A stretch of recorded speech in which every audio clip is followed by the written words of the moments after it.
Good afternoon, you're listening to Glos Live with me, Tom Seymour. The headlines at 2 o'clock. You're listening to Glos Live. Will the debt in Britain go to over £100 billion with the rise in student fees? Tributes paid to Robin Gibb, the BG who lost his battle with cancer. So it's a great shame, really. It's all very sad. And a world record-breaking rugby match right here in Gloucestershire. Glos Live. Our top story today. Plans to allow universities to charge students up to £9,000 in tuition fees could add up to £100 billion to the nation's debt. I'm joined now by Glos Live's education correspondent, Olwyn Shaw. Olwyn, what more can you tell us? Yes, Tom. Well, a report for the Intergenerational Foundation has revealed that student loan debt could reach a staggering £100 billion by 2030. Although the higher fees mean that the government's contribution to the deficit is reduced, the report highlights that the cost of the government's borrowing will have crippling consequences to national debt in the future. I spoke earlier to the University of Gloucestershire's Vice-Chancellor Stephen Marston and asked whether it's fair that students are not only being asked to pay more for their education, but are then set to face the effects of a huge national debt increase. This new system is going to ask students, when they're earning a good wage after they've left university, to pay a proportion of that wage because they'll be earning more than other people earn. I do understand why people are worried about it. Of course, nobody would want to have it if there was enough public money available, but that's where we are. So, Owen, what is the government's response to all of this? Well, the government have insisted its plans are sustainable, and they predict that the debt will peak at £50 billion by 2030. But as we've heard, this report is slightly more sceptical. Glos Live. After several accidents last week, Gloucestershire County Council has pledged to put forward more money to improve safety on the county's roads. Gary Handley, a road safety expert, thinks it is a good idea, but it does come at a cost. Well, the County Council is responsible for maintaining the network, and they monitor every single inch of its length. And the county will be putting in money where money is needed to improve the road surface whenever they can.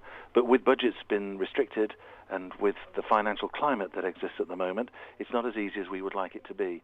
So the message to all road users in Gloucestershire is to do whatever you can to use the roads as safely as you can.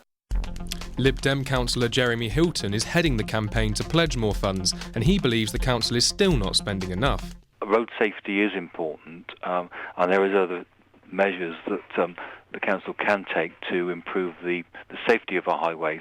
Again, the county council has been cutting back on that, on sort of new traffic lights and things like that.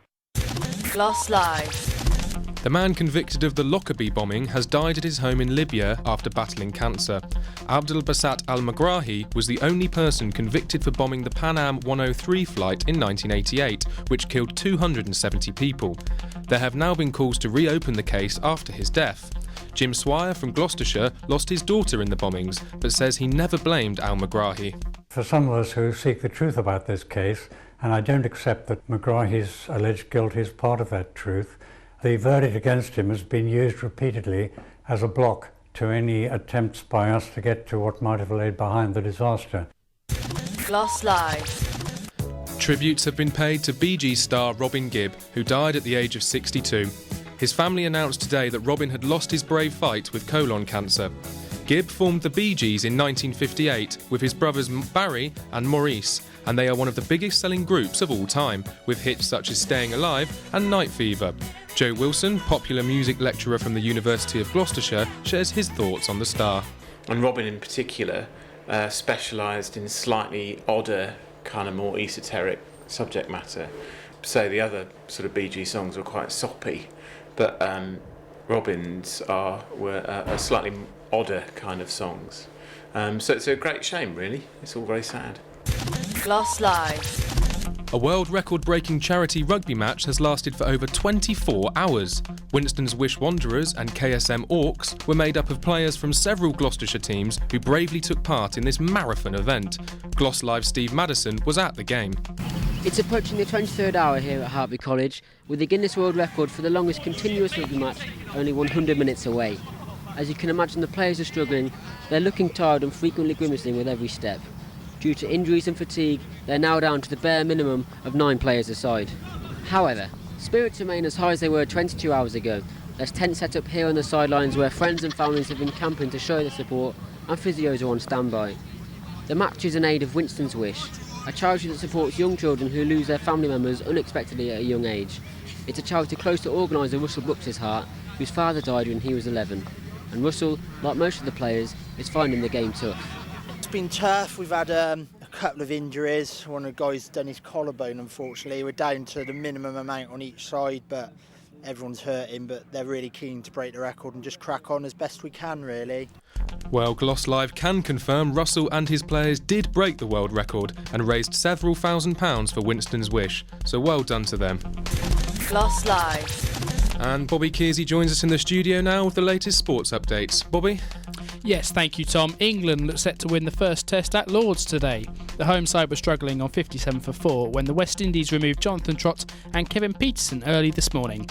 But England moved to 131 for 4 at lunch, with Alistair Cook on 53 and Ian Bell on 34, making England strong favourites to take a 1-0 lead in the 3-match series. That's all the sport. Back to you, Tom. Thank you for that, Bobby. Well, it's been on Twitter today, mostly about Robin Gibb. Don Brown said RIP Robin Gibb, very sad news. He was such a lovely guy. And you can keep up to date with Glos Live on Twitter, just at Glos Live, and hashtag Robin Gibb is that for that one. That's all we've got time for now. Join us again in an hour for the latest news updates. Goodbye. Glos Live.